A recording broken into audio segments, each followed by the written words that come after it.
लोकतंत्र के इस मंदिर को प्रणाम करते हुए आदरणीय अध्यक्ष जी, सबसे पहले तो मैं अपने इस दिल्ली के 70 के 70 विधायक जो अपने क्षेत्र से जनता का दिल जीत करके इस सदन में पहुंचे हैं, उन्हें दिल की गहराई से बहुत बहुत बधाई देती हूं, बहुत शुभकामनाएं देती हूं कि दिल्ली की जनता ने जो उनको जिम्मेवारी सौंपी है, मिल करके उस काम को करना है। और ढेरों साधुवाद देना चाहूंगी भारत जैसे विश्व के सबसे बड़े लोकतंत्र का नेतृत्व करने वाले आदरणीय प्रधानमंत्री श्रीमान नरेंद्र मोदी जी को, जिन्होंने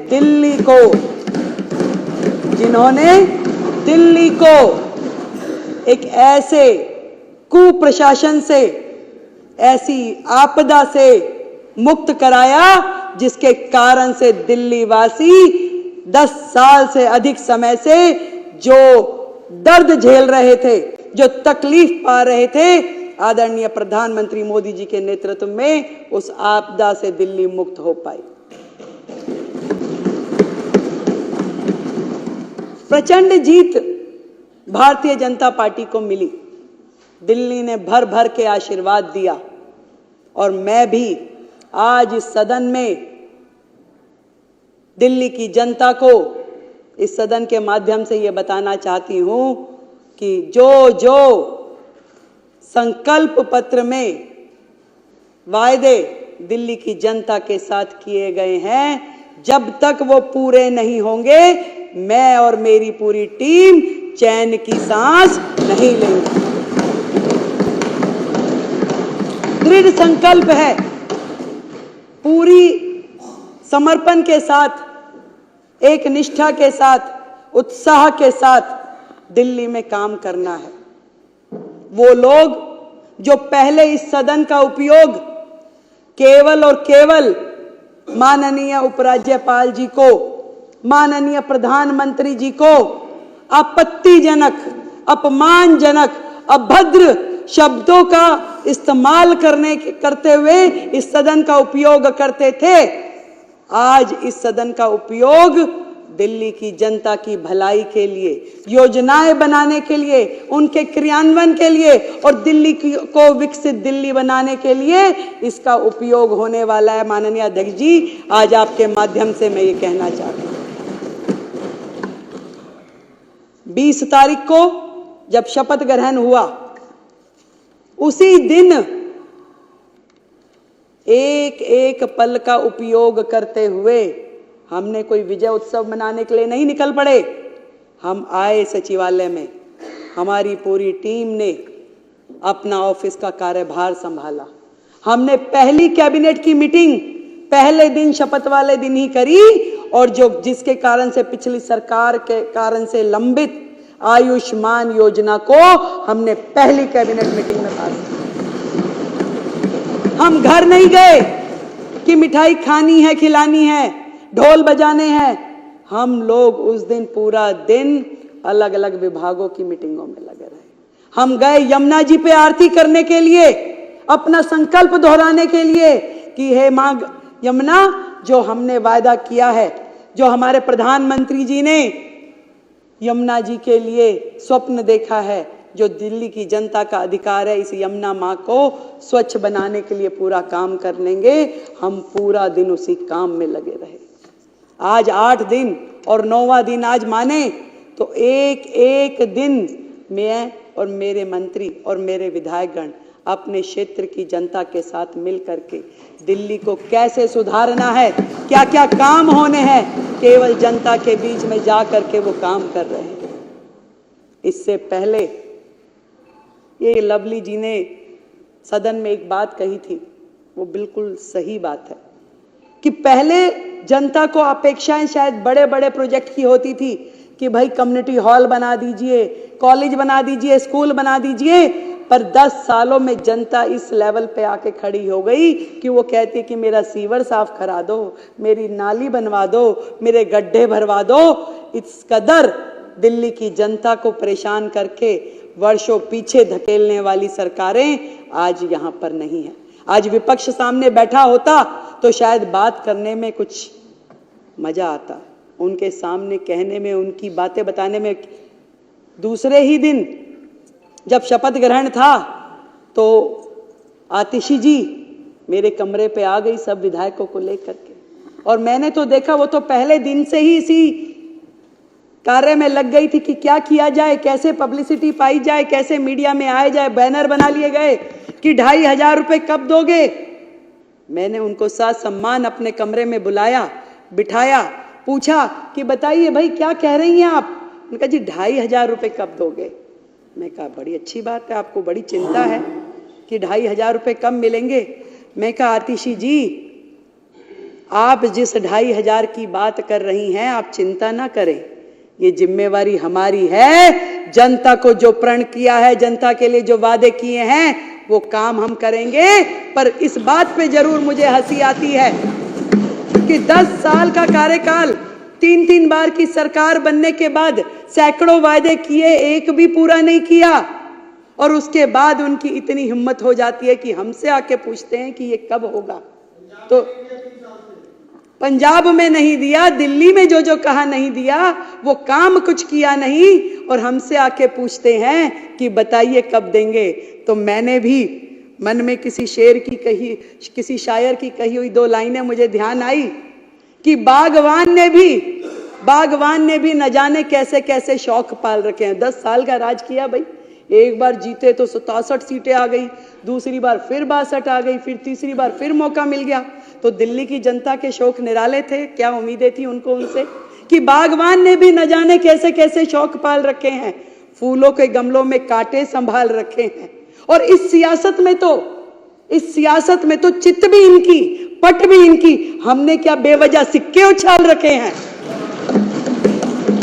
मतलब जब ये सरकार में थे तो भी यही धरने पे बैठते थे, और आज जब ये विपक्ष में हैं तो हमसे सवाल पूछते हैं कि कब करेंगे। भैया ये सरकार में थे तब भी जल मंत्री होने के बावजूद आतिशी जी धरने पे बैठ जाती थी काम करने की बजाय। माननीय मुख्यमंत्री जी जो उस समय होते थे वो तो 26 जनवरी वाले दिन जाके धरने पे बैठ गए। तो इन तो धरना पार्टी है। इन्होंने अपने कार्यकाल में केवल प्रेस कॉन्फ्रेंस, केवल बाइट देना, केवल इंस्टाग्राम ट्विटर पे पोस्टर डालना और मन गढ़ंत कहानियां बनाना, इसके अलावा किया क्या है। इनके विचार, इनकी सोच जिस कदर स्पीड में चलती है उसको तो कोई फॉलो नहीं कर सकता भाई। वो तो यमुना जी में जहर डाल देंगे, इस जन्म में तो जिता नहीं सकते, हरा नहीं सकते, ऐसी ऐसी बात करने वाले, घमंड से भरे हुए, अहंकार से भरे हुए। घमंड और अहंकार तो रावण का भी नहीं चला, तो ये क्या चीज थे। जनता ने एक बार में दिखा दिया कि जनता जब चाहती है तो सर पे भी बिठाती है, और जनता के दिल में से उतर जाओ तो वो सड़क पे भी ला देती है। तो धरने की पार्टी फिर से धरने पे जा बैठी। मैं तो कहती हूँ ये जनता का काम है, जनता ने जो किया है वो उनको समझना पड़ेगा। चैलेंजेस बहुत हैं, बहुत सारी कठिनाइयां हैं, और मैं तो इतना समझ पाई कि जो आतिशी जी बार बार कह रही थी कि कब देंगे कब देंगे, क्योंकि उन्हें पता है कि वो जो सिस्टम छोड़ के गई हैं, जो खजाने खाली करके गई है, वो भी ये सोचती है देंगे कैसे, जरा पूछे तो सही कब देंगे। परंतु मैं पूरे विपक्ष को ये बताना चाहती हूं कि आज आप जिस भी परिस्थिति में दिल्ली को छोड़ के गए हैं, दिल्ली के लिए जो काम हमें करने हैं, दिल्ली को नरेंद्र मोदी जी का जो स्वप्न है, जो विजन है दिल्ली के लिए, विकसित दिल्ली का, उसको पूरा करने के लिए हमें जो भी करना पड़ेगा इस दिल्ली के लिए हम करेंगे। दृढ़ता के साथ, संकल्प के साथ, मेहनत के साथ, ईमानदारी के साथ हर एक काम को किया जाएगा। आप लोगों के जैसे नहीं, क्योंकि आपको वादे तो करने आते हैं, निभाने नहीं आते थे। आपको दिल्ली की जनता का दर्द का प्रचार करना तो आता था, परंतु उसके लिए काम करना नहीं आता था। आज हम दिल्ली की जनता का जो दिल का दर्द है उसका एहसास भी हमें है और उसका उपचार भी हम करेंगे, ये मैं आज आपको बताना चाहता हूं। जो चीजें, जो काम मैंने देखा अपने पूरे कार्यकाल में, पिछली सरकार ने अपनी बुद्धि का इस्तेमाल केवल जनता को बेवकूफ बनाने के लिए किया। बेवकूफ बनाती रही, कहती रही, वर्गलाती रही, और जब जब काम नहीं हुआ तो गलियाती रही। कभी राज्यपाल जी का नाम लेके, कभी प्रधानमंत्री जी का नाम लेके। तो जनता ने सोचा कि भाई जब करना उन्होंने ही है तो उन्हीं के हाथों में सत्ता सौंप देते हैं। तो इस बार पूर्ण बहुमत की जो सरकार जनता ने बनाई है, दिल की गहराई से मैं दिल्ली की जनता का बहुत बहुत धन्यवाद करती हूं। और कहना चाहूंगी जितने काम दिल्ली में करने वाले हैं, देखिए केजरीवाल साहब ने अपना बंगला, अपना शीश महल तो बना लिया, पर ये नहीं सोचा कि लाखों लोग जो झुग्गियों में रहते हैं, जो सड़कों में रहते हैं, जिनके सर पे छत नहीं है, उनके लिए क्या करना है। उनके लिए, उनको छत मिले, उन्हें घर मिले, उसके लिए उन्होंने कोई काम नहीं किया। वो केजरीवाल साहब जो अपने घर का टॉयलेट बनाने के लिए करोड़ों रुपए खर्च देते हैं, दिल्ली के झुग्गीवासी किन शौचालयों का उपयोग कर रहे हैं। आज दिल्ली देश की राजधानी है, फिर भी दिल्ली में सबसे ज्यादा ओपन डेफिकेशन है। ये शर्मनाक हरकत, ये शर्मनाक काम का जिम्मेदार वो सरकार है जिसका राज पिछले इतने साल रहा।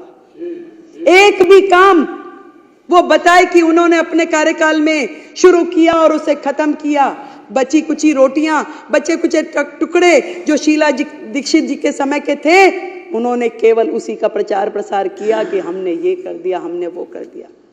झूठा फ्रॉड शिक्षा का मॉडल, जिसमें बेचारे बच्चे फेल होते रहे, ड्रॉप आउट होते रहे, परंतु उनको उनका भविष्य अधर में लटका रहा और ये अपना प्रोपोगंडा करते रहे, हमारा शिक्षा का मॉडल। दिल्ली की जनता से पूछो जाके कौन सा शिक्षा मॉडल की बात कर रहे हैं। अभी आशीष भाई ने बताया कि कितने ज्यादा ये लोग केवल अपना सर्वस्व, मैं। केजरीवाल जी ने दिल्ली की जनता के बने हुए उन मकानों में उनको जाने नहीं दिया, उन झुग्गी वासियों को, क्योंकि वो मुख्यमंत्री आवास योजना के नाम से घोषित नहीं हुए। पैसा सरकार देगी, केंद्र की सरकार, नाम तुम्हारा देंगे भाई। ऐसा कहां होता है? तुम लगाते, तुम करते, तुम उसमें अपना नाम लिखते। तुमने तो छोटी छोटी चीजों पे, यानी कि इस सदन में व्हाइट वॉश हुई, उसका भी पत्थर माननीय मुख्यमंत्री जी ने यहां लगा करके छोड़ा हुआ है। तुम तो नाम के इतने भूखे हो। तुमने दिल्ली की जनता को आयुष्मान योजना से महरूम रखा क्योंकि तुम्हारा नाम उसमें नहीं था, उसमें प्रधानमंत्री आयुष्मान योजना था, इसलिए दिल्ली की जनता को तुमने वो मिलने नहीं दिया। पूरे देश की जनता को आयुष्मान का लाभ मिला, पर दिल्ली की जनता उससे महरूम रही, सिर्फ और सिर्फ तुम्हारे अहम के कारण। आज दिल्ली की जनता बाट जो रही है कि कैसे दिल्ली आगे बढ़ेगी, दिल्ली में वो काम होंगे। मैंने बहुत सारे अधिकारियों से मेरी बात हुई, मतलब वो सरकार जो अपने ही अधिकारों को मारती पीटती थी, गाली गलौज करती थी, कैसे काम होते उस सरकार में। अपने ही चीफ सेक्रेटरी को घर में बंद करके पीटना, ये तो माननीय मुख्यमंत्री जी ही कर सकते थे। ऐसे लोग जो इस राज्य से कर वसूल करके दूसरे राज्यों में चुनाव में जाके खर्च करते थे, केवल एजेंडा था कलेक्शन हो जाए और उसके बाद खर्च कहां करना है वो कोई नहीं जानता था। मुझे जब मैंने ये सीएजी का रिपोर्ट प्रस्तुत किया तो रिपोर्टर्स ने पूछा कि 14 की 14 रिपोर्टें एक बार में क्यों नहीं प्रस्तुत करती हैं मुख्यमंत्री जी। मैंने कहा भाई एक कितनी भारी है, एक बार में करूंगी तो हमारे विधायकगण अपने घर रिपोर्ट लेके भी नहीं जा पाएंगे। इतनी भारी भारी रिपोर्टें, एक रिपोर्ट जिसका वजन पता नहीं, हो सकता है ये 3-4 किलो तो लग ही रहा है मुझे। तो इतने पेपर पढ़ना, उनको समझना, तो एक एक करके निकाल रहे हैं तो उनकी सांसें ऊपर नीचे हो रही है और उनकी इतनी हिम्मत नहीं है कि वो सदन में आके सामने बैठ सकें, उसे सुन सकें। उन्हें बहाना चाहिए था, तस्वीर नहीं लगी, मैं उनसे पूछना चाहती हूं, जो सरकार का एडमिनिस्ट्रेटिव हेड है, जो देश की राष्ट्रपति, क्या उनकी फोटो नहीं लगनी चाहिए? आज जिनके माननीय हमारे शहीद भगत सिंह, हमारे बाबा साहब, हम सबके पुरोधा हैं। हमने उनको सम्मानजनक, हमारे दिल में सम्मान है। जितना काम इस दिशा में कि बाबा साहब के सम्मान में देश भर में होना चाहिए, वो नरेंद्र मोदी सरकार ने किया है। आज तक किसी सरकार ने, ना किसी नेता ने इस सम्मान को उन्हें दिया जितना सम्मान मोदी सरकार ने बाबा साहब के चरणों में अर्पित किया है। वो लोग बातें करते हैं, फोटो नहीं लगाई, केवल मात्र बहाना कि मुझे तो लड़के जाना है। किस तरीके से मुझे यहां से बाहर निकले, क्योंकि वो सुन नहीं सकते थे जो बातें इस रिपोर्ट में लिखी हुई है, जो बातें एक एक विधायक यहां बोलेगा, उनकी हिम्मत नहीं थी वो सुनने की, इसलिए वो दौड़ गए कि भाग जाओ भैया, जो मर्जी बोले यहां पे, हम तो बचें। उनको काम क्या है? उनका काम है इस सदन में बैठे अपने चिंगू मिंगू के माध्यम से वीडियोस बनवाएं, उस वीडियो को प्रचारित करें, प्रसारित करें। एक वीडियो रिलीज हुआ प्रवेश जी, एक बुक्के था, अब बुक्के दे रहे थे, वो कह रहे जी एक बुक्के से मुख्यमंत्री जी ने कईयों को निपटा दिया। भाई मैं तो बनियों की लड़की हूं, मैं तो फजूल खर्ची कर नहीं सकती। इस दिल्ली में जनता का एक एक रुपया जो कि राजस्व के रूप में हमें मिलता है, एक भी रुपए का दुरुपयोग मैं होने नहीं दूंगी। आज इस सदन के माध्यम से मैं कहती हूं, भाई एक बुक्के इस्तेमाल कर लिया तो क्या गलती कर दी भाई? पैसा बचाया है, खराब तो नहीं किया। और ये भी बताना चाहूंगी कि जो भी लोग इस लूटपाट में, भ्रष्टाचार में लिप्त थे, एक भी व्यक्ति को छोड़ेंगे नहीं, एक एक पाई का जवाब देना पड़ेगा।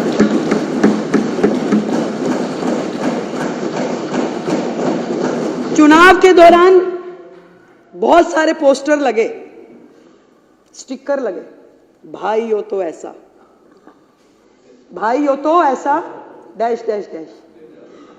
ऐसा भाई जिसने दिल्ली की बहनों के परिवार बर्बाद कर दिए, घर बर्बाद कर दिए। एक के साथ एक फ्री देने वाला तो सर एक ही मुख्यमंत्री है पूरे के पूरे देश में। एक ही मुख्यमंत्री, एक के साथ एक फ्री। दारू, कैसे घर बर्बाद हुए, कैसे बहनें खून के आंसू रोई। ये केजरीवाल साहब जो उन्होंने किया वो इतिहास में लिखा गया। जो घर बर्बाद हुए, जब उस बहन का पति उससे लड़ता था तो वो 100 गालियां देती थी केजरीवाल को, और वही बद्दुआएं लगी है कि केजरीवाल जी की पूरी टीम सिमट के, जितने धुरंधर थे, जितने मुखिया थे, सब घर जाकर के दुबक्के बैठ गए। दिल्ली की जनता, दिल्ली की बहनें, उनकी बद्दुआएं उन्हें लगी। जो नीतियां रीतियां उन्होंने अपनाई, जो भविष्य खतरे में डाला, दिल्ली को बर्बाद करने की दिशा में उन्होंने कुछ छोड़ा नहीं है। उन्होंने डेवलपमेंट के नाम पे जहां जहां जो जो करना चाहिए था कुछ भी नहीं किया। केंद्र सरकार से करोड़ों करोड़ रुपए आते रहे और उनको बर्बाद करने के लिए उन्होंने सारे काम किए। यमुना की सफाई के लिए करोड़ों रुपए आए, कुछ काम नहीं किया। दिल्ली में G20 के समय में जितने काम हुए उसमें दिल्ली सरकार का जो शेयर देना था दिल्ली सरकार ने नहीं दिया। मेट्रो के एक्सटेंशन में जो पैसे दिल्ली सरकार ने देने थे दिल्ली सरकार ने नहीं दिए। एक भी काम दिल्ली सरकार ने जो उनका बनता था वो किया नहीं। जब भी जरूरत पड़ी केंद्र सरकार ने ही खड़े होकर के दिल्ली को संभाला। कोविड के समय में भी ना तो केजरीवाल घर से बाहर निकले, ना ही उनके जितने विधायक थे घर से बाहर निकले। एक भी विधायक ने समेत उनके मंत्रिमंडल के किसी दिल्ली की जनता की कोई मदद नहीं करी अध्यक्ष जी। तब भी दिल्ली को संभालने वाले आदरणीय प्रधानमंत्री जी थे और गृह मंत्री अमित शाह जी थे जिन्होंने दिल्ली को संभाला और दिल्ली के प्राण बचाए। कैसे भूल जाएगी दिल्ली की जनता, कैसे भूल जाएगी। आज भी मैं तो यही कहना चाहूंगी कि मिशन मोड पे काम करना पड़ेगा। एक दूसरे पे दोषारोपण की जो प्रथाएं चलती थी हमें उससे मतलब नहीं है। मीडिया वाले मेरे को रास्ते चलते बाइट के लिए बोलते, मैं मना कर देती हूँ। मैं क्या कुछ करने तो दो पहले काम, काम करूंगी उसके बाद बोलूंगी। और कोई बहाना नहीं, कोई किसी के ऊपर दोषारोपण नहीं, कोई मर्यादित व्यवहार नहीं, केवल और केवल काम। और उस काम के करते हुए दिल्ली में जो भी दिल्ली जिसकी अधिकारी है वो सारे के सारे अधिकार उनको देने हैं। यहाँ तक कि एमसीडी का जो शेयर हमारा बनता है, आज इस सदन के माध्यम से मैं कहना चाहती हूँ कि 192 करोड़ रुपए जो दिल्ली नगर निगम का शेयर है वो हमने उनको ट्रांसफर करवा दिया। दिल्ली की जनता को बातों की सफाई, हाथ की सफाई नहीं चाहिए, दिल्ली को दिल्ली की सफाई चाहिए। इसलिए हम नगर निगम को पूरा का पूरा स्पेस देंगे कि वो जो काम उनके हैं उस काम को करने के लिए जो भी हमारी तरफ से हमारी जिम्मेवारी बनती है वो जरूर हम उनको करके देंगे, कहीं पे भी कोई कमी रखेंगे नहीं।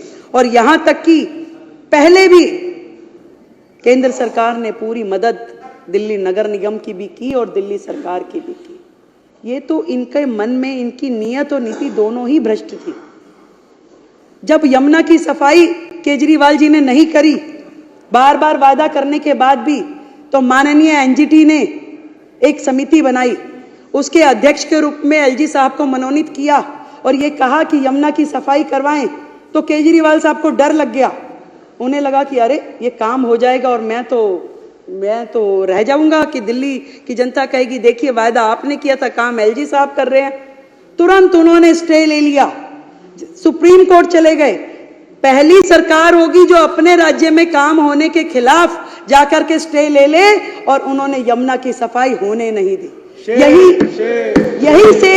यही सेम काम उन्होंने जब कूड़े के पहाड़ हटने चाहिए और वो कुछ नहीं कर पा रहे थे, तो एनजीटी ने समिति बना करके एलजी महोदय को अध्यक्ष बनाया, कहा कि ये पहाड़ हटने चाहिए, ये काम होना चाहिए। और हमारी केंद्र की सरकार ने, हमारे नितिन गडकरी जी ने NHAI के माध्यम से जितना भी यहाँ पे वेस्ट था उसको ले जा के सड़कों, जो नई सड़कें बन रही थी उसमें उसको यूज किया और बहुत बड़ा एरिया खाली होता गया, चलता गया, परंतु उनको ये भी सुहाया नहीं।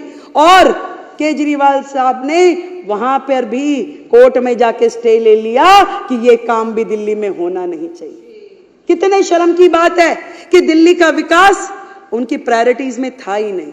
वो एक रिमोट से कई सरकारें चलाना चाहते थे, कभी पंजाब की, कभी दिल्ली की, और कभी अन्य राज्यों में जाकर के गोवा भी मैं ही चलाऊंगा, यूपी भी मैं ही देखूंगा, हरियाणा भी मैं ही करूंगा।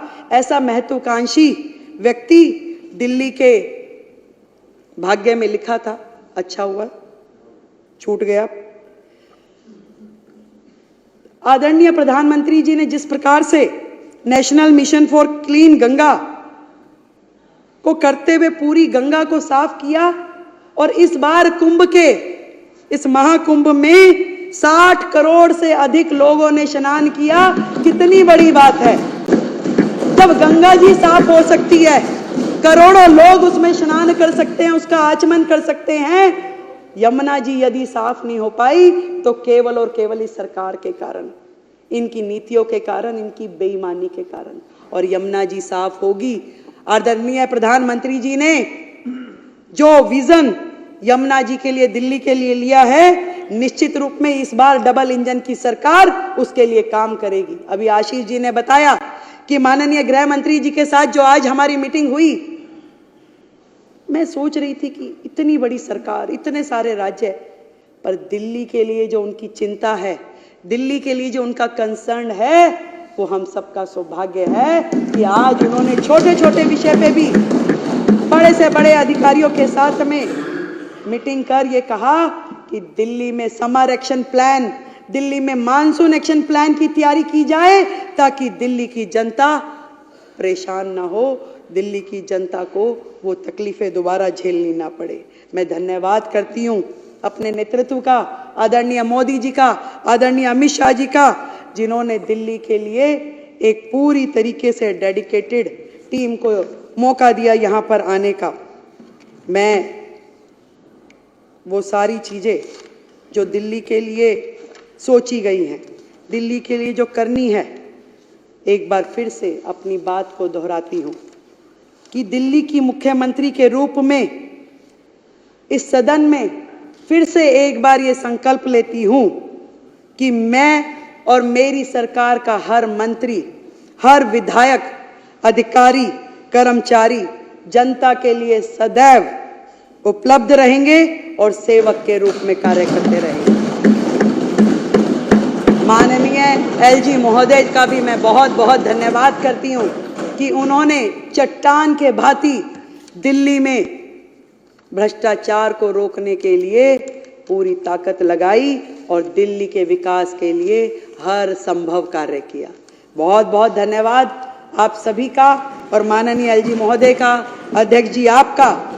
मिल करके दिल्ली के लिए काम करना है, मिल करके दिल्ली को मिशन मोड पे लेके आना है। ये जंग लगा हुआ सिस्टम है, परंतु इसको सुपर एक्सप्रेस के रूप में काम करना है और मिलकर करेंगे। जय हिंद, जय भारती।